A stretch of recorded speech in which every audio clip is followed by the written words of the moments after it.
반갑습니다. 자, 36쪽에 펴십시오.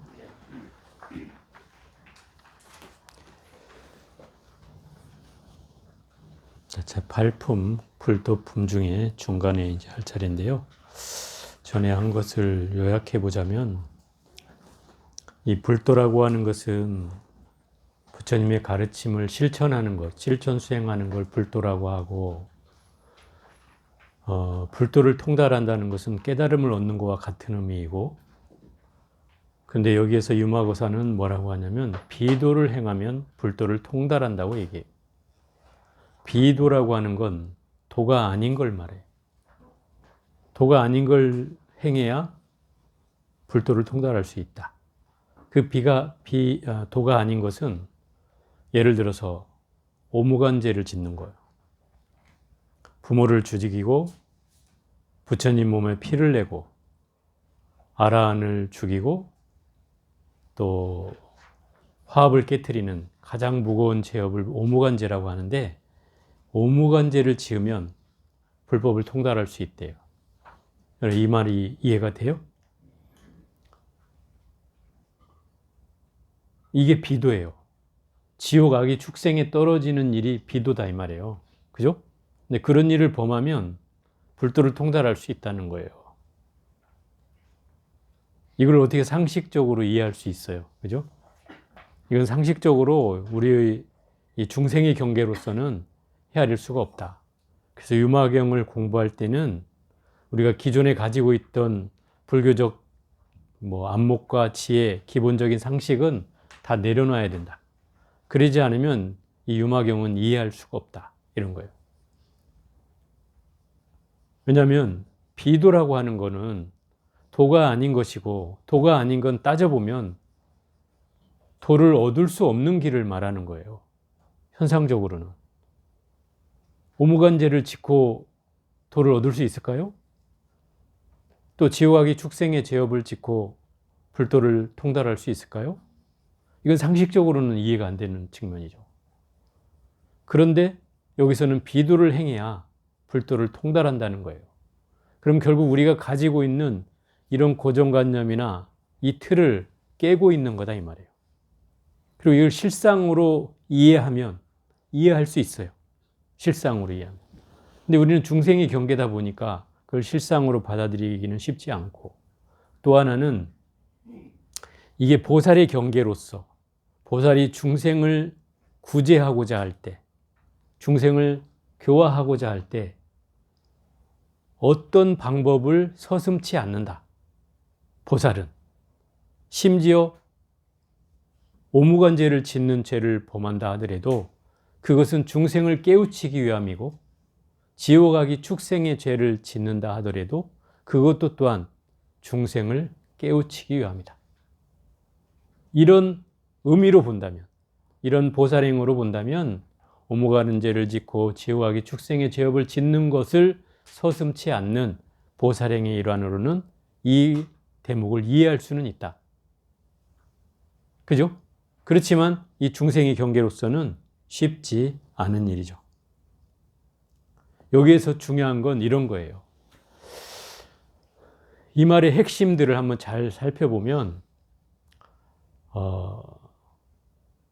제가 예전에 그 직지사 살 때 거기 내원이라는 곳이 있어요.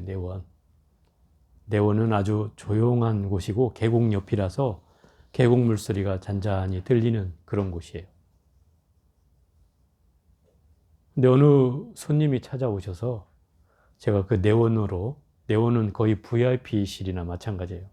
웬만한 사람들은 잘 안 재워주는 곳인데 그곳을 얻어가지고 거기 방을 재워줬더니 다음날 와가지고 스님 저 한숨도 못 잤어요. 그러는 거예요. 왜 못 자요? 그 좋은 데서. 그러니까 계곡 물소리 때문에 한숨도 못 잤어요. 그러는 거죠. 아니 계곡 물소리가 장애가 됩니까? 네, 이렇게 물었는데 우리는 계곡 물소리를 그때야 맨날 듣고 살았던 시절이니까 의뢰의 계곡 물소리는 그냥 자장가예요. 자장가. 유난스러울 때가 있어요. 계곡 물소리가 시끄러울 때가. 그것은 막 홍수가 났다든지 뭔가 태풍이 불어서 뭐 강이 범람하기 직전일 때, 막 이럴 때는 좀 시끄럽긴 해요. 계곡물 소리가. 막 돌이 굴러오는 소리까지 막 나거든요. 그러면 좀 시끄럽긴 하지만 그때를 제외하고는 내가 계곡물 소리가 시끄럽다는 소리를 들어본 적이 없는데 그 사람은 그 계곡물 소리 때문에 잠을 못 잤다는 거예요. 그래서 그런 생각을 하게 됐어요. 아마 저 사람은 아무리 조용한 공간에 갖다 놔도 뭔가 흠을 잡을 사람인 것 같다. 내 마음이 고요하지 못하면 밖에가 아무리 고요했던들 그것은 시끄러울 뿐이에요. 내가 시끄러우니까. 반대로 세상 없이 편한 사람이라면 어디 저작거리에 내놔도 코를 드르릉 드르릉 골면서 잠을 잘 것이다. 그렇지 않아요? 내 마음이 편안하면 그게 저작거리인들, 어디인들 시끄럽겠냐 이 말인 거죠. 결국 이 경계는 다 마음에 있는 것이다 이 말이죠. 그래서 예전에 그 경봉 스님이 그 동도사 극락암에 주석했던 그 경봉 스님이 그 장날이 되면 그 저작거리에 나가서 그 자리를 펴놓고 거기에 하루 종일 앉아 있다 오셨다는 거예요. 장날이 제일 시끄러운 날 아니에요. 그날이 자리를 펴고 앉아서 하루 종일 앉아 있다가 사람들이 다 돌아가면 그때서 자리를 걷고 돌아오셨대요. 그래서 왜 스님은 장날마다 그 자리를 펴고 그 시장 저작거리에 앉으십니까? 라고 물어보니까 그 스님 하시는 말씀이 그 시끄러운 속에서도 내 화두가 들리고 내 자성을 놓치지 않고 공부를 하는지를 점검하기 위해서 그렇다. 이런 얘기를 하셨다는 거예요. 이게 따져보면 결국 경계라고 하는 건 결국 내 마음에서 오는 일이다. 이런 거죠. 밖이 아무리 시끄러웠던들 내 마음이 고요하다면 하등에 문제될 게 없죠. 그죠? 여러분 집중하고 있을 때 밖에서 시끄러운 소리가 들어옵니까? 안 들어오잖아요. 안 들어와요. 그게 무슨 소리인지도 몰라요.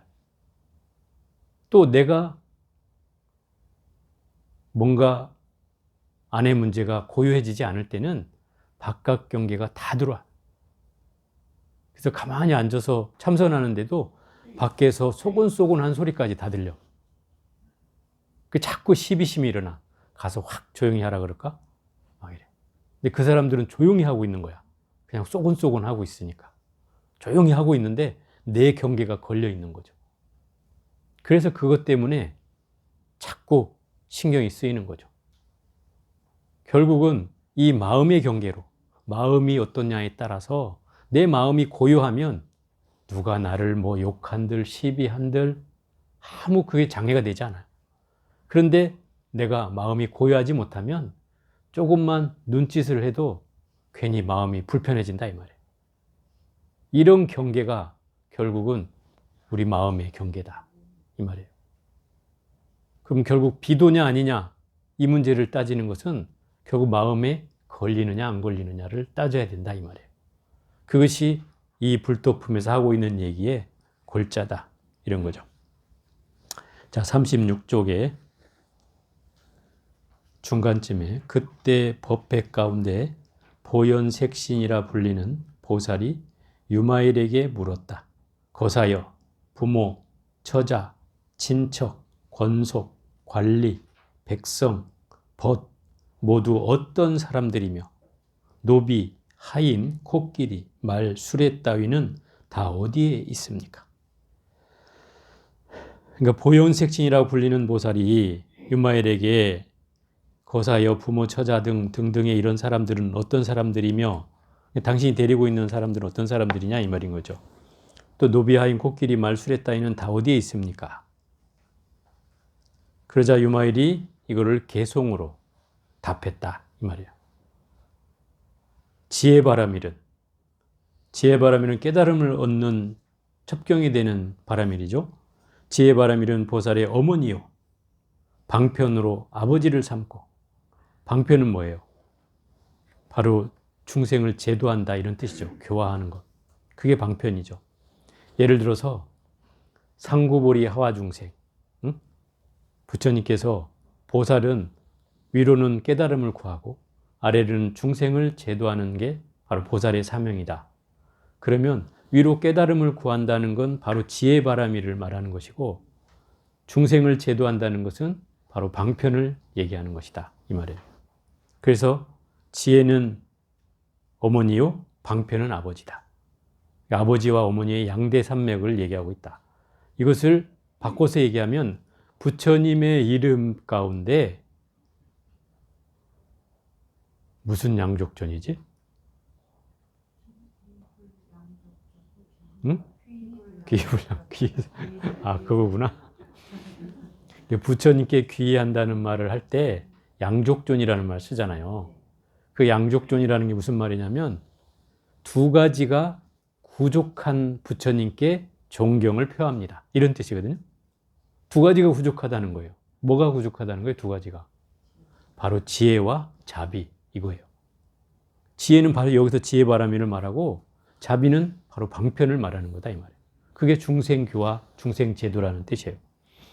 그래서 부처님을 구성하는 두 가지 축이 바로 지혜와 자비다 이 말인 거죠. 그게 아버지와 어머니를 삼는다는 거예요. 일체 중생을 이끄는 스승도 이로 말미암아 태어난다. 이가 뭐예요? 이가. 일체 중생을 이끄는 스승은 바로 지혜와 방편을 말미암아서 태어난다 이 말이에요. 아버지와 어머니를 사이에 두고 태어난다. 뭐가? 일체 중생을 이끄는 스승이 거기에서 태어난다는 거예요. 법의 기쁨을 아내로 삼고 자비심은 딸이며 선한 마음 성실함이 아들이니 필경의 공적은 집이로다. 끝내 텅 비어 있는 곳은 바로 그게 집이다 이 말이에요. 텅 비어 있는 것. 응? 그러니까 우리가 이 시가 어디서 나오는지 저도 기억은 안 나는데 저희 옛날에 꽤 오래전에 어느 스님이 이렇게 붓글씨 쓴 걸 줬는데 그 글을 해석을 못 해가지고 그때만 해도 내가 한문의 격식이 좀 짧아서 해석을 못 해갖고 한참을 찾다가 이 초소로 막 써놔가지고 그 초소 사전을 어떻게 구해가지고 찾아서 결국 그 뜻을 해석해 보니 반쪽짜리더라 이 말이에요. 그래서 반쪽인 줄 알았어요. 해석을 하고 나서야. 왜 반쪽만 있고 반쪽은 다른 사람이 가지고 있는 거예요. 그게 뭐였냐면 그 하늘을 이불 삼고 산을 베개 삼아 땅을 자리 삼고 그 다음에 뭐더라 또? 제 생각이 안 나요. 어쨌든 텅 비어 있는 이 공간이 다 나의 집이다 이 소리예요. 그래서 하늘이 내 이불이 되고 산이 내 베개가 되고 또 땅이 내 이불이 된 자리가 된다. 요가 어찌 보면 이 말이 주는 그 기괴감이 있잖아요. 사람이 여러분 하늘을 이불 삼을 수 있어요? 바깥에서 자라 그러면 아마 하늘은 이불은 고사하고 이불 한 장 없다고 추워서 달달 떨면서 하늘을 원망할 수도 있지. 나를 왜 이렇게 버리셨나요? 뭐 이러면서 이렇게 원망할 수도 있죠. 그런데 옛날에 그 객들이나 나그네들은 그런 운치가 있었다 이 말이에요.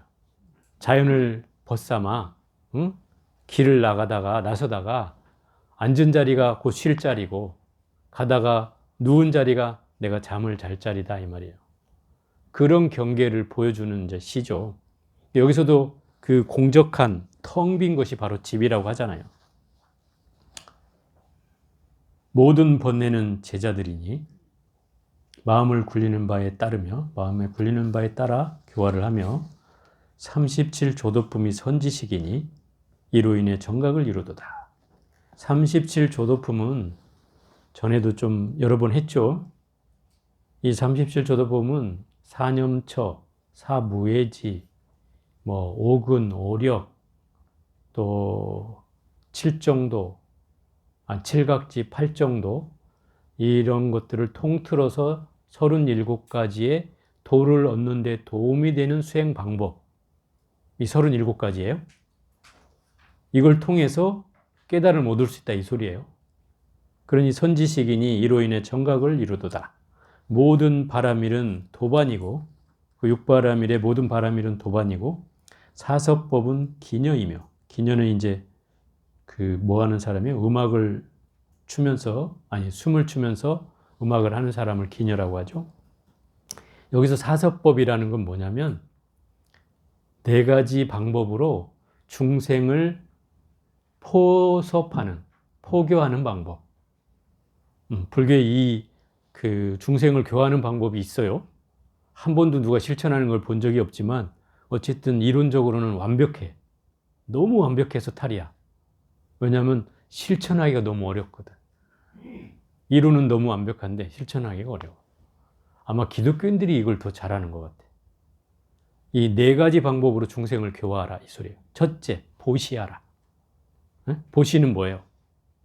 많이 베풀으라는 거 아니에요? 근데 여기서 핵심적인 건 부처님의 가르침을 베풀어라 이런 거죠. 그게 법보시잖아요. 법보시. 또 두 번째는 에어. 에어는 뭐예요? 부드러운 말을 하라.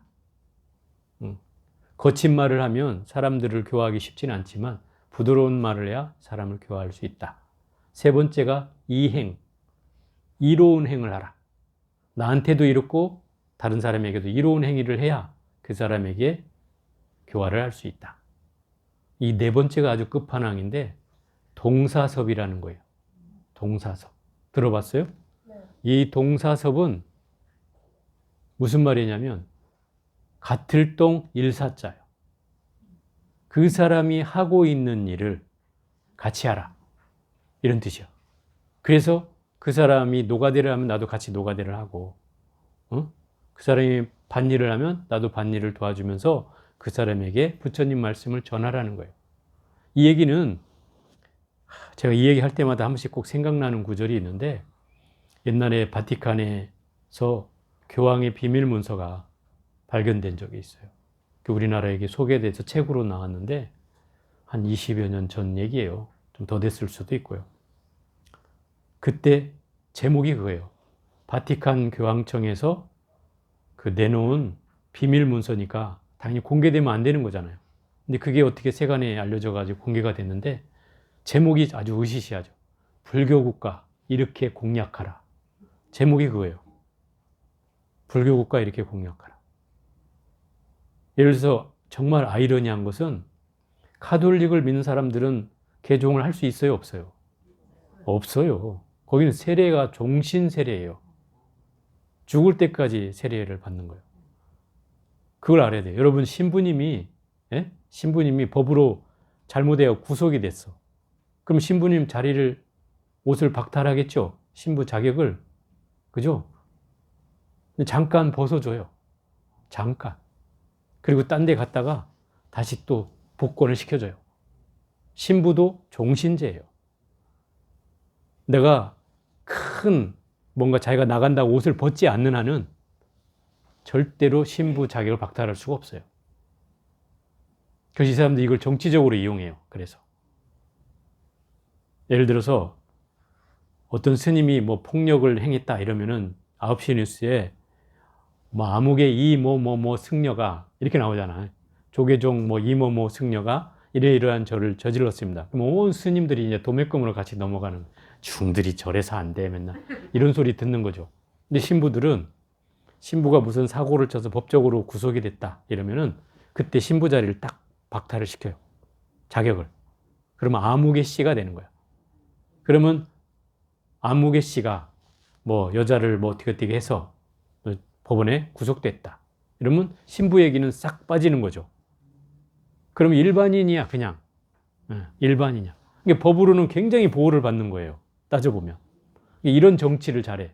그럼 그 사람이 신부가 완전히 면직이 되느냐? 아니에요. 그 법이 끝나고 나면 나중에 저 한 대로 좌천시켜주죠. 보호를 해주는 거야. 뭐 좌천이라기 것도 없어. 조용한 데 보냈다가 또 때가 되면 다시 복권을 시켜요. 다시 신부로 돌아와. 왜? 이 사람 종신제니까 그런 거예요.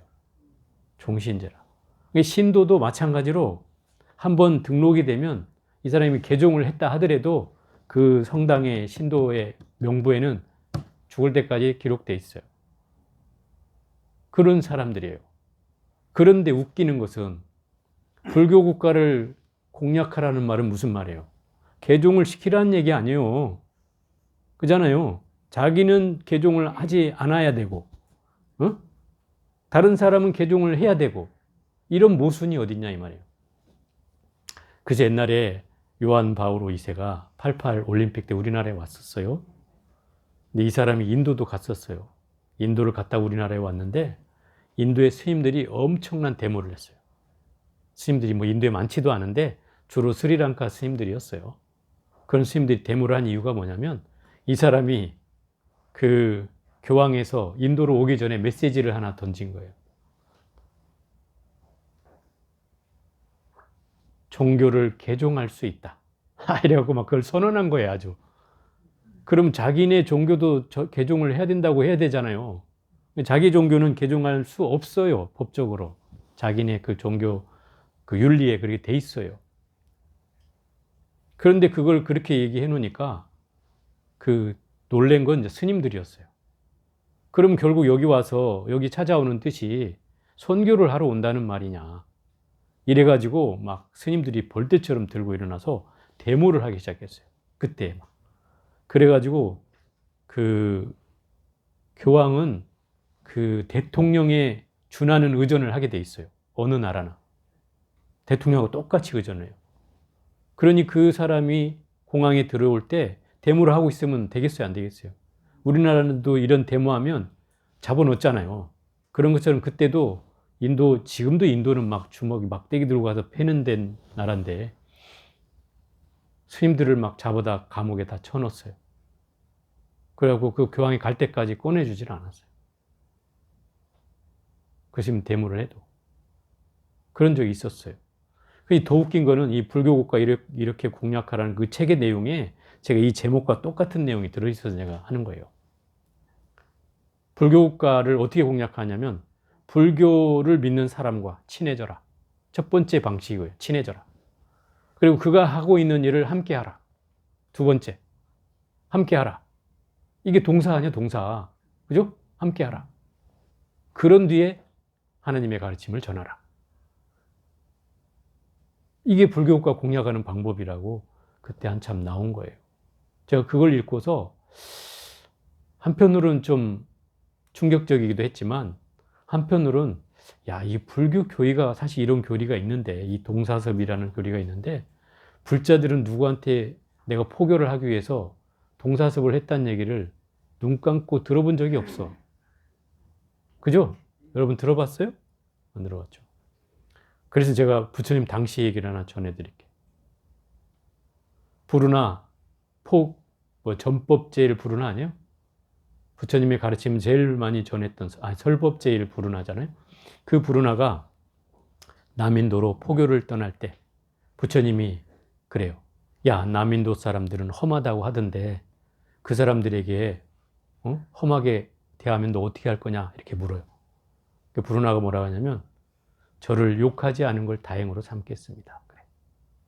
그러면 너를 만약에 욕한다면 어떻게 하겠느냐? 저를 때리지 않은 걸 다행으로 삼겠습니다. 그럼 만약에 너를 때린다면 어떻게 하겠느냐? 저를 죽이지 않은 걸 다행으로 삼겠습니다. 그럼 만약에 너를 죽인다면 어떻게 하겠느냐? 그게 인연이라면 기꺼이 받아들이겠습니다. 이렇게 하고 길을 떠난 거예요. 목숨을 건 순례였다 이 말이에요. 그죠? 부처님을 가르침을 전하는데 이렇게 절실했을 때가 있었겠어요? 그죠? 근데 요새는 부처님의 가르침을 전하는 거? 에이, 누가 전해? 전하려고 마음도 안 일으키잖아요. 그죠? 우리가 막 그 기독교인들은 뭐라고 하고 하면서 정작 우리는 그렇게 못 하잖아요. 꼭 그렇게 하라는 뜻은 아니지만 우리가 이 전법에 대한 사명을 좀 인지해야 된다 이 말인 거예요. 왜냐하면 이 사서법이라는 이 가르침이 결국 중생을 교화하기 위한 4가지 방법이기 때문에 제가 이거 아울러서 말씀을 드리는 거예요. 왜냐하면 불자들은 그런 사명의식이 희박해. 그죠? 저부터도 그렇고 좀 희박해. 찾아오는 사람 어떻게 만나는 건 뭐 가능할지라도 어떤 스님들은 찾아오는 사람조차 안 만나. 안타까운 게 그거죠. 찾아온 사람이라도 만났으면 좀 좋겠는데 그것조차도 안 해. 제가 이제 그런 얘기예요. 예를 들어서 절에 신도가 없습니다. 절에 신도가 줍니다. 이런 경각심을 스님들이 갖잖아요. 그러면 어떻게 해야 됩니까? 라고 물으면 열심히 살아야죠. 열심히 어떻게 사냐 이 말이에요. 새로 오는 사람들을 놓치지 않아야죠. 그죠? 새로 오는 사람. 아마 절에 처음 접하는 사람이 제일 황당한 게 절에 처음 왔는데 아무도 나를 반기지 않아. 그죠? 아무도 나에 대해서 절을 어떻게 하는지 얘기해 주지도 않아. 그죠?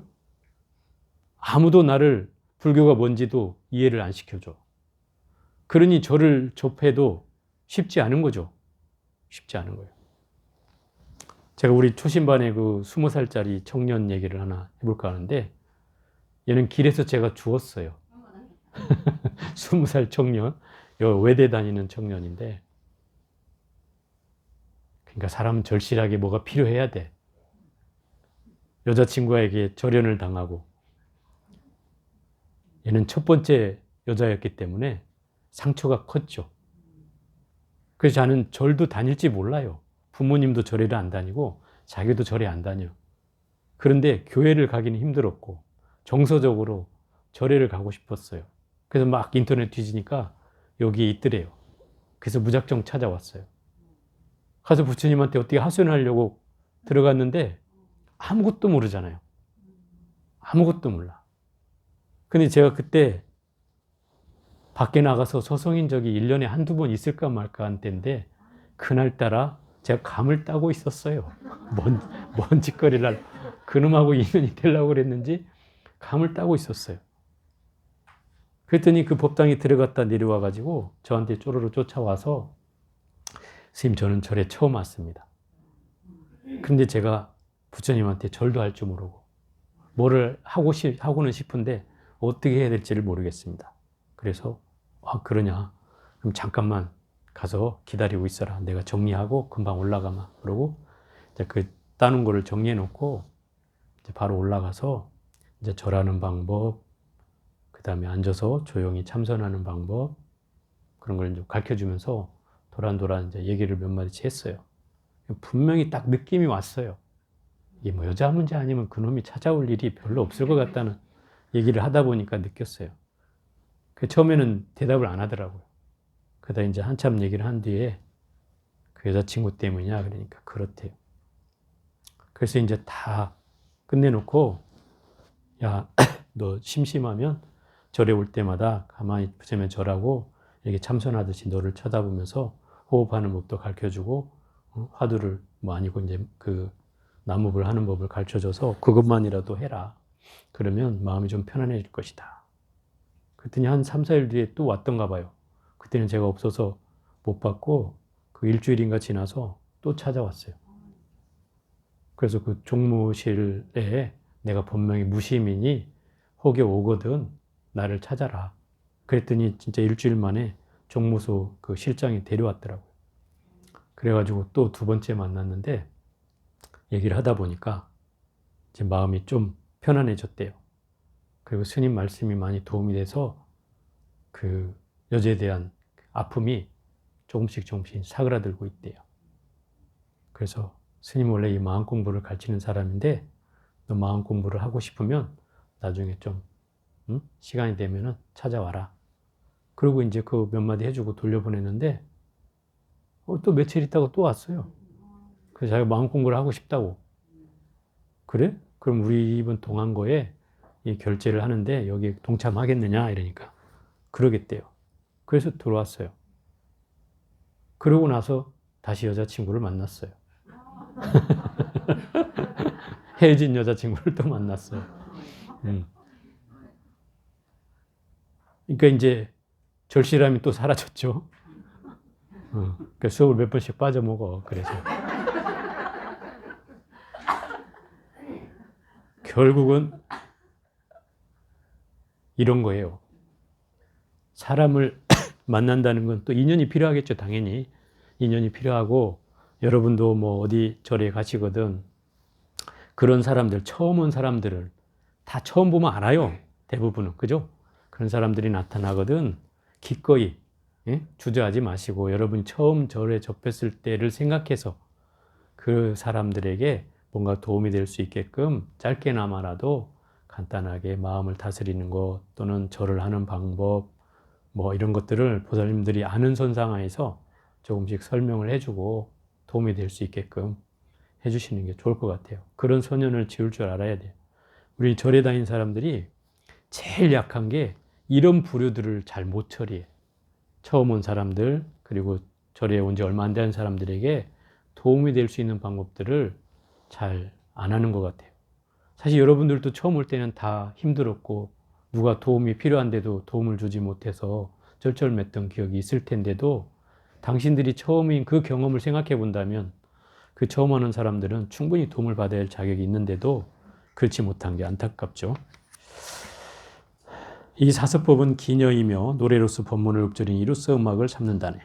다란이의 동산, 이건 진언이란 뜻이에요. 진언은 부처님의 말씀은 다 동산이란 뜻이고, 무릇법, 이건 번뇌가 없는 법은 청정한 법이죠. 이 법은 숲과 같고, 가의는 이건 깨달음을 얻겠다는 의지는 청정하고 오묘한 꽃이며, 해탈은 지혜의 열매. 지혜의 결과가 해탈이니까 지혜의 열매가 해탈이고, 파레타르 연못에는 이 파레타는 8가지의 해탈인데 번뇌망상을 끊는 8가지의 수행 덕목을 파레탈이라고 한다.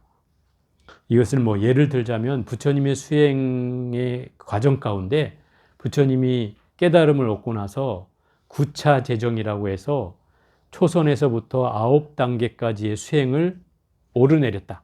그래서 깨달음을 정리하셨다. 이렇게 표현하는데 초선부터 4선까지를 4선이라고 하고 5선부터 9선까지의 사이에 예를 들어서 뭐 공무변처정, 공에 대해서 어떤 것도 걸림없다는 것을 깨닫게 됐다. 또 식무변처정, 인식에 대한 경계에 다 허물어졌다. 또 무소유처정, 어떤 것도 소유할 바가 없다는 경계를 다 허물어뜨렸다. 그 다음에 비비상처천, 생각도 아니고 생각이 아닌 것도 아닌 것에 거기에도 걸리지 않는 경계를 터득했다. 이런 경계를 다 파레탈의 몇 가지로 얘기할 수 있는 거다. 선정의 물이 가득하고 칠정의 꽃을 펼쳐놓고, 이 칠정의 꽃은 개가 청정해지는 것, 마음이 청정해지는 것, 견해가 청정해지는 것, 분별하는 마음이 청정해지는 것, 지견이 청정해지는 것, 열반이 청정해지는 것 등의 7가지의 정을 칠정의 꽃이라고 한다. 그걸 펼쳐놓고 이곳에서 목욕하는 이는 허물이 없는 이라네. 코끼리 말은 오신통으로 내달리고 대승은 수레가 되며 마부는 일심으로서 8정도의 길의 논이네. 30 이상으로 장엄하고 80종으로 모습을 꾸미며 부끄러움은 옷이 되고 깊은 마음은 꽃다발이 되네. 부는 칠제의 보물이 되며, 이 칠제의 보물이라는 말은 불교에서 재물을 얘기할 때 뭐 칠제라고 하는 말은 불교에서 얘기하는 말 중에 7가지 보물이 있다 이 말이야. 없어지지 말아야 돼. 7가지 보물이 있는데 그게 뭐냐면 첫 번째는 믿음이고, 신이 보물이다 이 말이야. 또 청정한 개가 2번째며, 또 법문을 듣는 것이 3번째며, 또 평등해지는 것, 모든 걸 버려버리는 게 4번째며, 지혜가 5번째며, 부끄러이 여기는 것, 참 부끄러이 여기는 것, 부끄러워하는 것, 이 2가지가 다 합해서 칠제라고 한다. 가르침으로써 자라나게 하고 설한바대로 수행하여 회향으로 크게 이롭게 하네. 사선으로 자리 삼아, 사선이 아까 초선에서 4선까지를 말하는 거예요. 청정한 생활을 따라 살아가고 다문으로 지혜를 증장하며 자각으로 음악을 삼네. 다문이라는 것은 많이 듣는다는 뜻이에요. 많이 듣는 것이 왜 지혜를 증장하느냐면 이런 거예요. 불교를 처음 접하는 사람들은 당연히 부처님 말씀을 들어야 되겠죠. 그죠?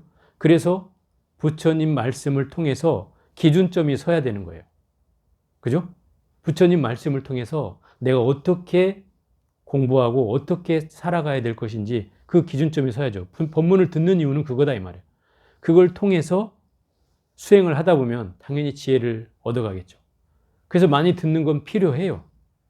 그러겠죠? 많이 들어야 좋은데 문제는 이 듣는 것을 그렇다고 잡다한 것까지 다 들어야 되느냐? 이게 문제가 있죠. 요즘은 이제 이 지식의 홍수 시대잖아요. 응? 지식이 넘쳐나는 시대예요. 그죠? 유튜브만 켜도 막 스님들 막 이름만 대면 막 쫙 나오잖아요. 또 스님 카테고리 되면 모든 머리 깎은 중들은 다 나와.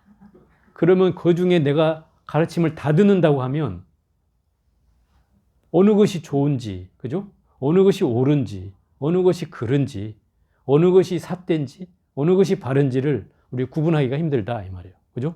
그렇게 되는 이상은 이 많이 들어야 될 이유가 없는 거죠. 가장 여러분이 부처님의 가르침을 많이 들어서 안목을 세워야 되는 건 그런 바른 스승과 바르지 않은 스승을 구분할 줄은 알아야 된다. 그래야지 제대로 된 선지식을 찾아서 그 가르침을 따라서 제대로 공부해 갈 수가 있다. 그래야만이 지혜를 증장할 수 있다는 거죠. 스스로 깨닫는 것, 자각으로 음악을 삼네. 감노의 법은 음식이며 감노의 법은 부처님의 말씀을 감노법이라고 얘기해요. 감노의 법문이라고도 얘기해요. 음식이며 해탈의 맛은 뭐 고추장, 된장하는 장이고 맑은 마음으로 목욕하며 계품으로 향을 바르네. 청정한 계로서 향을 몸에 바른 것과 같다. 번뇌의 도적을 없애니 그 용맹과 건강함은 뛰어넘을 수 없으며 네 가지 마군을 항복받아 승리의 깃발을 도량에 세우네. 여기서 네 가지 마군은 첫째는 오음마, 오음 하는 거 있잖아요. 색수상행시. 이게 첫 번째 마, 오음마라고 하는 거고 두 번째는 사마, 죽음에 대한 마군. 이게 두 번째고 세 번째가 번뇌마, 번뇌라는 마군이고 네 번째가 천마, 하늘이라는 마군이다. 이 네 가지 마군을 항복받아 승리의 깃발을 도량에 세운다. 비록 일어나고 사라짐이 없음을 알지만 저것을 보여주기 때문에 생함이 있으며 모든 국토에 나타내니 마치 태양을 보지 못하는 곳이 없는 것과 같네. 실상으로 보면 일어나고 사라짐이 있어요, 없어요? 없죠. 실상으로는 없는 거잖아요. 텅 비어 있는 세계니까 없는 거단 말이에요. 일어나고 사라짐이 없지만 우리의 현상계로는 중생계로 보면 일어나고 사라짐이 있죠. 그러니까 중생계에서는 생함이 있고 그것을 다 국토에 나타내 보여준다 이 말이에요. 시방이 무량억 열애에게 공양을 올리지만 제불과 자기 몸을 분별한 생각 전혀 없네. 비록 모든 불국토와 중생이 공함을 알지만 항상 정토를 닦아 못 중생을 교화하네. 이게 공하다는 건 실상이고 정토를 닦아 문 중생을 교화한다는 건 현상이에요. 그러니까 늘 현상과 실상의 경계가 둘이 아니라는 걸 지금 설명하고 있는 거예요. 이게 불의의 법문을 하고 있다 이 말이에요. 모든 중생의 모습과 소리와 몸가짐과 두려움 없는 힘을 가진 보살은 일시에 능히 다 나타내네. 온갖 마군의 수행을 깨달아 알아차려 그들의 행위에 따른 모습을 보이지만 훌륭한 방편의 지혜로서 뜻대로 모두를 나타낼 수 있네. 늙고 병들고 죽음을 보이지만 모든 중생을 성취함이니 모든 것이 헛개비와 같음을 환히 알고 통달하에 걸림이 없네. 생로병사라는 건 현상이죠. 그죠? 중생이 현상이에요. 그래서 이게 중생이 성취하는 현상의 경계지만 이걸 깨달아서 다 걸림이 없으면 텅 빈 세계가 되는 거잖아요. 이게 실상이죠. 그죠? 현상계와 실상의 경계가 둘이 아니라는 거예요. 현겁이 다해 불에 타 없어져 천지가 모두 혼이 트여 텅 비었지만 모든 것이 항상하다고 생각하는 이들에게 무상함을 비추어 알게 하네. 이게 실제로는 천지가 모두 텅 비어 있는 것이지만 모든 것이 있다고 생각하는 사람들에게는 무상함을 비추어서 무상하다는 것을 또 알게 한다 이 말이에요. 무수억, 수억시 많은 수억의 중생이 함께 와서 보살을 청한다면 일시에 그들의 집에 이르러 교화하여 불도로 향하게 하네. 중생이 와서 보살에게 법문을 청해도 보살은 거기에서 듣는 게 아니고 그들을 찾아간다 이 말이에요. 그들이 살고 있는 곳에 찾아가서 교화를 하게 한다 이 말이죠. 또 경전, 금욕의 주술, 교묘한 온갖 기회, 남김없이 이런 일을 실현할 모든 중생을 요익해 하네. 중생을 제도하는데 부처님 말씀뿐만 아니라 뭐 경전에서 말하는 주술, 진언을 외우기도 하고 또 온갖 기회를 보여준다. 기회는 뭐냐면 무슨 남사당패처럼 뭐 줄 위에 막 뛰어내리고 올라갔다 내려갔다 하고 줄을 잡고 막 점프를 하고 돌고 하는 이런 기회를 보여줘서라도 중생을 교화한다 이 말이에요. 그걸 좋아하는 사람한테는 그걸 보여주고, 그죠? 여기 뒤에 나오는 일이지만 술 먹는 거 좋아하는 사람에겐 술집에 기생으로 나서 그를 유혹해가지고 부처님 법을 전한다 이 말이에요. 보살은 그런 경계로 보여준단 말이에요. 그 사람이 좋아하는 경계로 다 놔둔다는 거예요.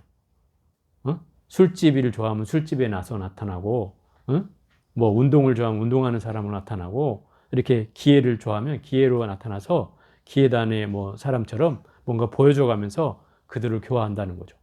이게 동사섭이야 말하자면. 중생의 근기에 함께 나를 맞추어서 그 근기에 따라서 그 중생을 교화해 가는 거죠. 이게 보살이 할 일이라는 거죠. 세간의 온갖 도법 모두 그 가운데서 출가하여 이로써 사람의 유혹을 풀고 사견에 떨어지지 않게 하네.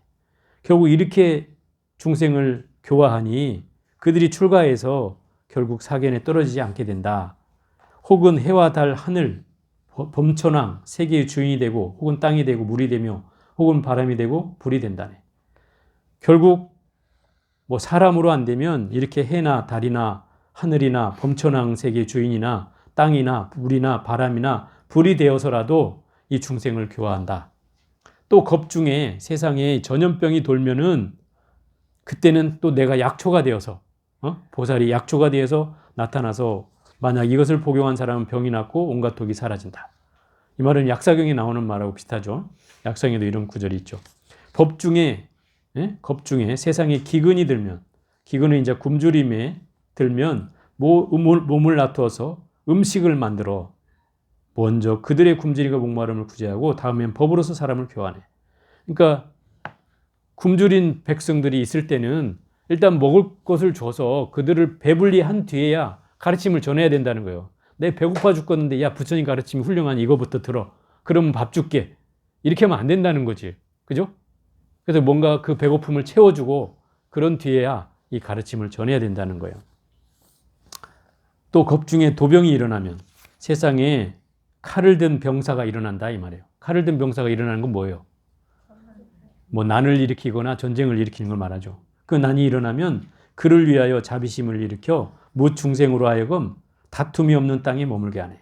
싸움이 없는 곳에 머물게 한다. 만약 큰 전쟁이 일어나 대등한 힘으로서 버티면 보살은 위세를 나타내어 항복시켜 평화롭게 하네. 이 대목에 제가 아까 낮에도 한 얘기가 생각나는데 원래 종교인은 전쟁에 관여하지 않는 거예요. 그죠? 종교인이 정치에 관여하면 그 정치가 타락하는 길이죠. 그죠? 요새 법사가 하도 유행이잖아. 그것 때문에 세상이 시끄러워지잖아요. 근데 부처님도 이 정치를 관여한 적이 있어요.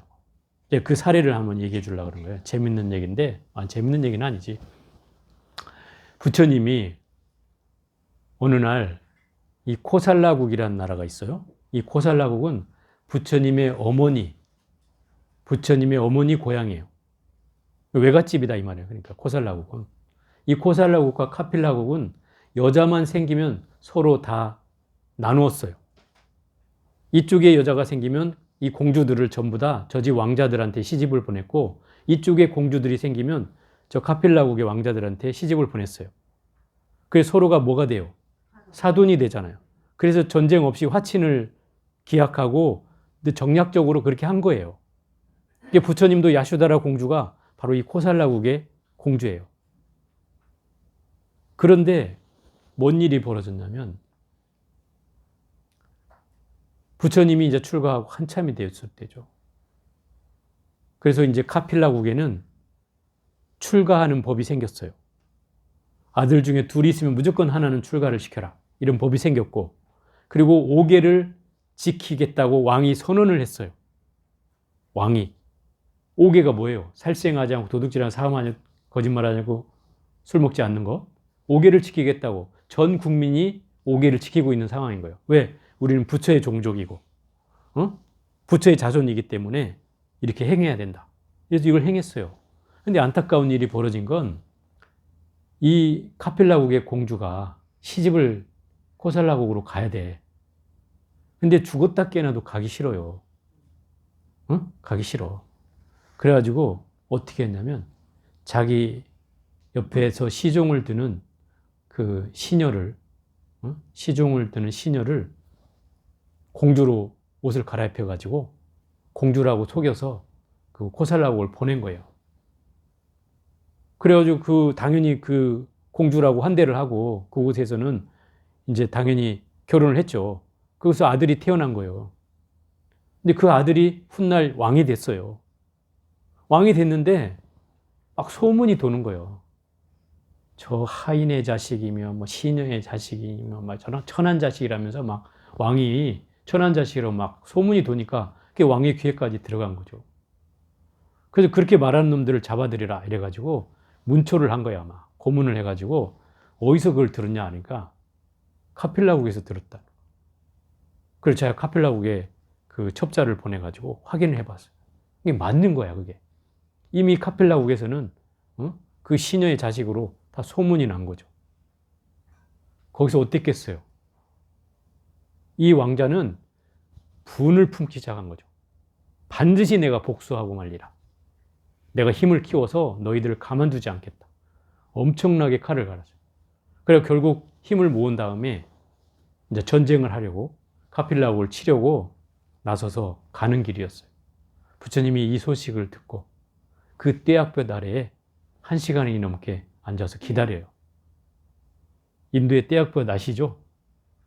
그늘에 있으면 그나마 좀 난데 나무도 없는 그 떼약볕에 부처님이 우리 1시간만 앉아 있어도 머리가 시커매져요. 그냥 이거. 그런 더운 자리에 앉아서 기다려요. 왕이 전쟁을 행차하다 경계 지점에 이르러서 딱 카필라국에 들어서는 지점에 부처님이 앉아 계신 거예요. 이 사람도 불자였기 때문에 쫓아와가지고 마차 타고 오다가 마차를 내려두고 걸어서 부처님을 쫓아와서 부처님이시여 왜 이 떼약볕에 이렇게 앉아 계십니까? 이렇게 얘기하니까 부처님이 그래요. 내가 이 떼약볕보다도 나는 카필라의 그늘이 나에겐 제일 좋네. 이렇게 얘기하는 거예요. 그럼 무슨 말씀이십니까? 나의 그늘이 있다면 나는 카필라의 그 그늘이 나의 그늘일세. 이 얘기만 하는 거예요. 그러니까 이 얘기가 무슨 얘기인가 했는데 결국은 그 얘기였어요. 너는 카필라를 치려고 하지만 이 카필라는 나의 고향과 같은 곳이다. 나의 그늘이 나의 떼약볕에 있는 건 내 그늘이 사라질 것 같아서 내 떼약볕에 이렇게 앉아 있는 것이다. 이 말을 듣고 이 왕이 전쟁을 물려요. 그리고 나서 또 다음에 또 쳐들어와요. 부처님이 이걸 3번을 막았어요. 3번을 그 떼약볕에 앉아서 그 전쟁을 막았어요. 그런데 4번째는 부처님도 이제 어쩌지 못해요.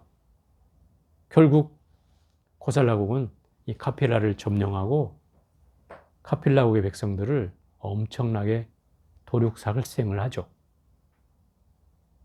그때 그 왕이 카필라국의 왕이 아까 저 5계를 지키겠다고 서원했잖아요. 그 전쟁을 하지 않겠다 선언을 한 거예요.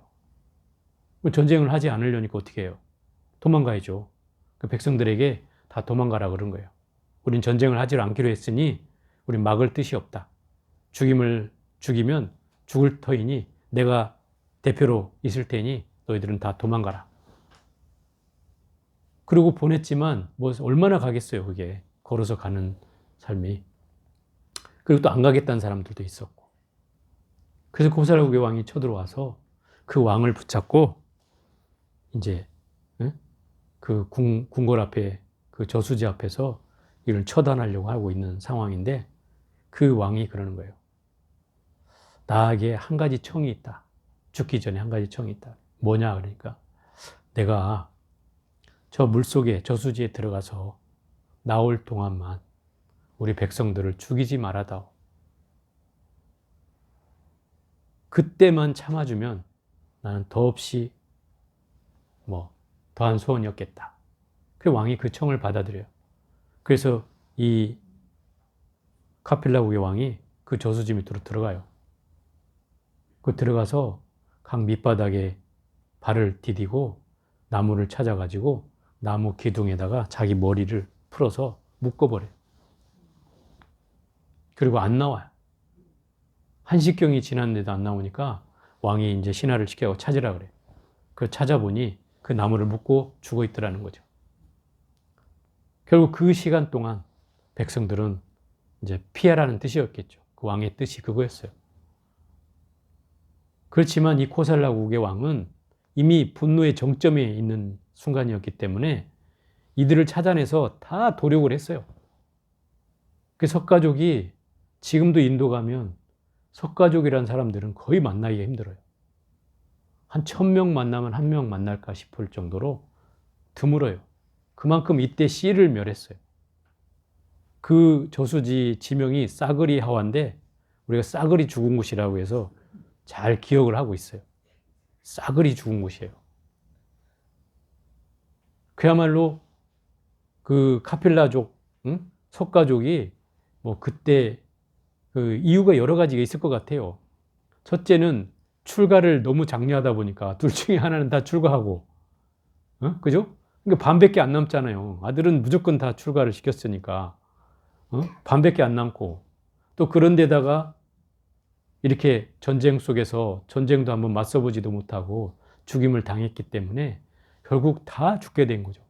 그래서 이 사람들이 다 남쪽으로 이주해서 몇몇만 모여서 살았는데 그 석가족이 세운 탑이 있어요, 탑.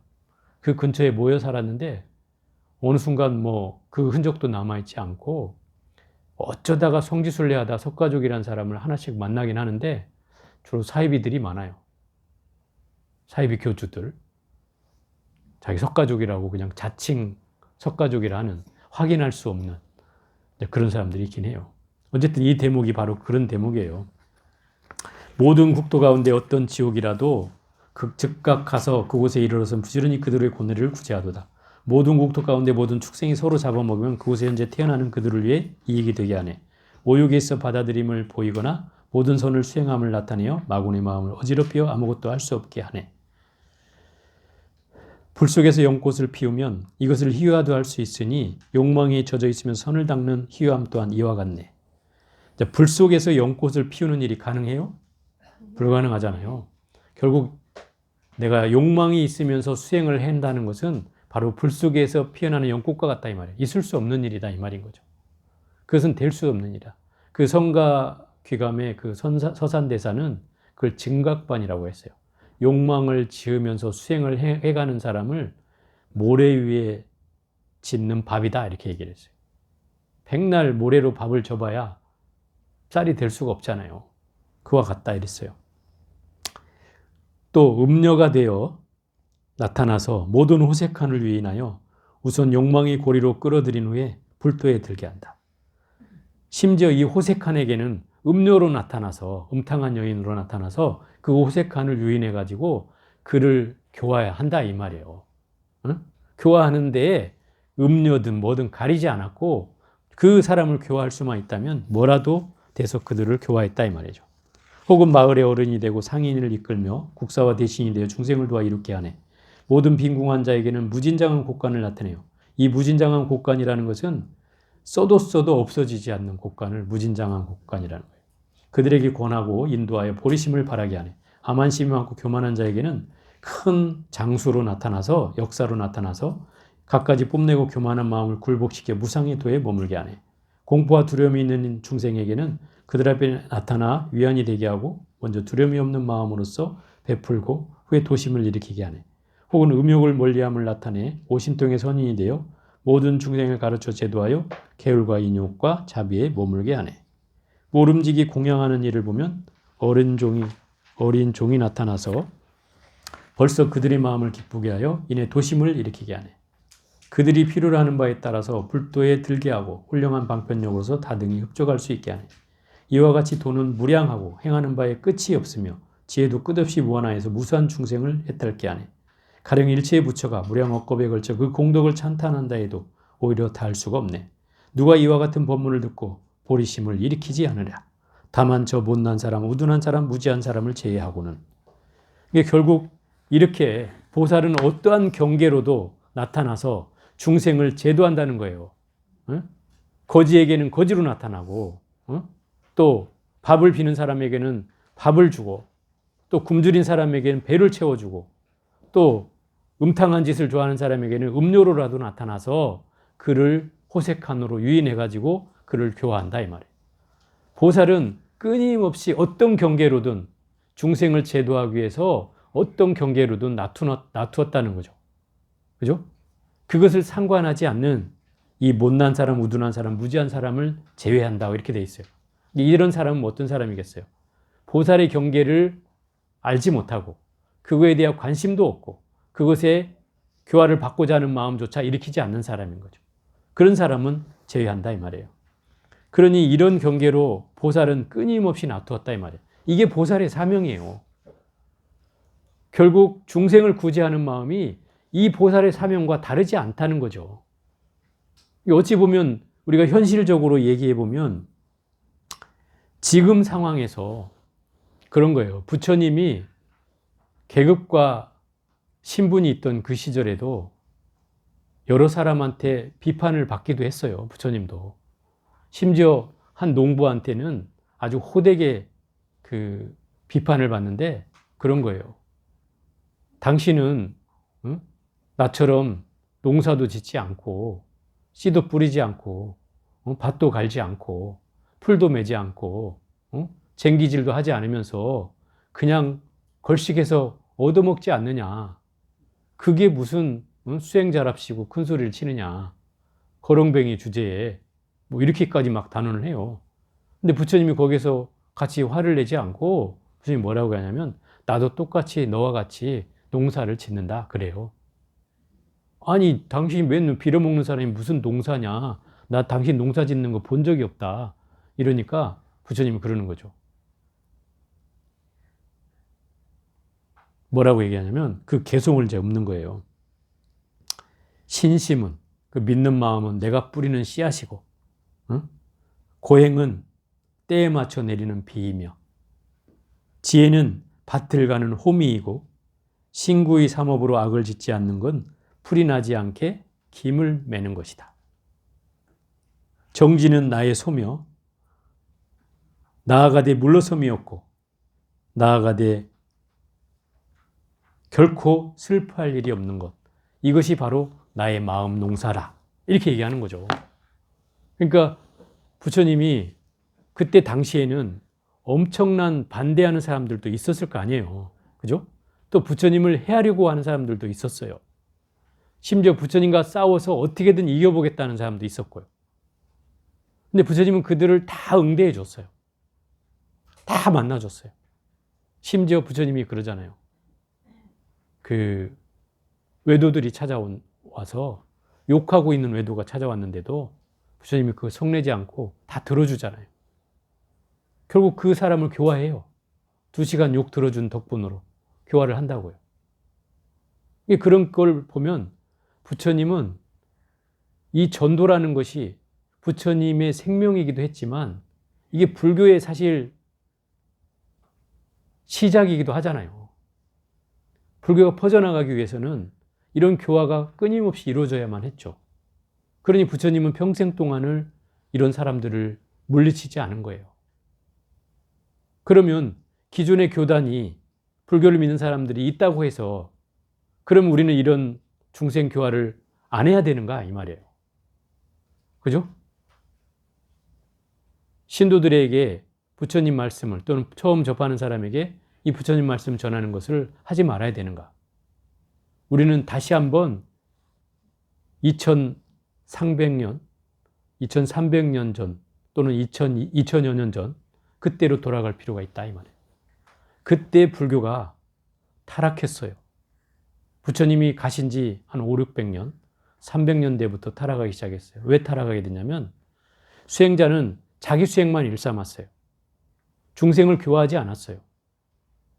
오로지 자기 수행만을 일삼았기 때문에 당연히 신도들 사이에서 이런 문제가 일어난 거예요. 왜? 부처님처럼 교화하지 않는가? 왜 부처님처럼 우리에게 중생의 가르침을 설하지 않는가? 신도들이 날 들고 일어난 거예요. 대중들이. 그래서 그들에 의해서 이 대승불교가 만들어진 거예요. 결국은. 이 대승불교의 시작은 수행자가 자기 수행만 일삼는 것에 대한 경고였어요. 또 그것을 전환하는 시작이었어요. 그게 대승불교의 시작이에요. 그러면 대승불교의 뿌리는 결국 중생제도에 있다는 뜻이에요. 그래서 대승불교의 모든 경전은 다 뭐를 얘기해요? 보시를 얘기하잖아요. 보시. 그 중에 법보시. 그죠? 법보시 하면 수미산을 쌓는 그 칠보더미를 쌓는 공덕보다 훨씬 크다고 나오잖아요. 그 이유가 거기에 있는 거예요. 중생에게 이 베풀지 않는 것은 이건 수행자의 말하자면 독선이라고 여긴 거죠. 또 이런 수행자를 성문영각성으로 몰아붙였어요. 이건 자기만 하는 수행자다. 이런 사람들은 절대 성불할 수가 없다. 그래서 보살이 될 것을 천명했다 이 말이에요. 그게 대승불교의 출발이에요. 근데 지금 21세기 오늘날 와서도 결국 이 새로운 대승불교가 일어나야 되지 않는가 이런 생각도 하게 된다 이 말이에요. 왜? 지금 소위 말하면 불자라고 하는 사람들이 모든 스님들이 얘기해요. 절에는 이제 파파 할머니들밖에 없다. 그래서 계단을 엘리베이터를 놔야 된다. 또 심지어는 뒤에 좌석의 반절은 의자를 놔야 된다. 이걸 지금 고민하는 시점이 됐다 이 말이에요. 그러죠? 세상에 이런 세상이 돼가고 있어요. 그렇다면 결국 이 책임은 저는 수행자들에게도 1차적으로 있고 두 번째 신도들에게도 2차적인 책임이 있다 이 말이에요. 결국 그런 상황들이 만들어졌다는 것은 물론 종교가 사회적으로 제대로 기능하지 않을 때 또 이런 결과도 나타나겠죠. 이건 또 우리의 과보이기도 해요. 한편으로는 잘못 산 거에 대한 과보겠죠.